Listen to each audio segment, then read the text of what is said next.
बुद्ध पूर्णिमा की कहानी। एक बार कपिलवस्तु के राजकुमार सिद्धार्थ बुद्धत्व प्राप्त करने का प्रयास कर रहे थे। धीरे धीरे उनकी हिम्मत खत्म होने लगी। प्रयास करते करते एक समय ऐसा आया जब सिद्धार्थ को ऐसा लगने लगा कि सत्य और ज्ञान प्राप्त करने के लिए उनका अपना घर छोड़ना व्यर्थ हो गया। मान्यताओं के अनुसार उस समय एक छोटी सी गिलहरी की एक सीख ने सिद्धार्थ को गौतम बुद्ध बनने में सहायता की। ऐसा माना जाता है कि जब सिद्धार्थ सत्य और ज्ञान प्राप्त करने में असफल हो गए, तब उनके मन में यह विचार आने लगा कि वह राजमहल वापस लौट जाएं। मन में ऐसा विचार आने के पश्चात वह अपने राज्य कपिलवस्तु जाने के लिए लौटने लगे। रास्ते में चलते चलते उन्हें बहुत प्यास लगी। उन्होंने एक झील को देखा और अपनी प्यास बुझाने के लिए वह उस झील के नजदीक गए। झील के निकट जाकर के उन्होंने वहां पर एक गिलहरी को देखा।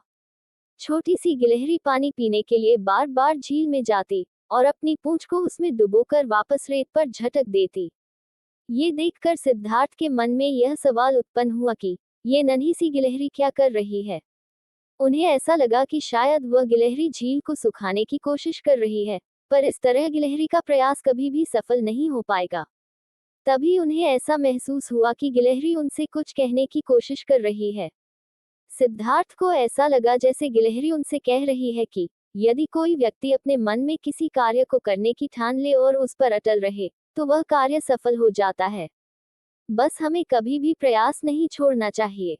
तब सिद्धार्थ को अपने मन की कमजोरी का एहसास हुआ। वह वहीं से वापस लौटकर तपस्या में लीन हो गए। लगातार कोशिश करने के पश्चात उन्हें बुद्धत्व की प्राप्ति हुई।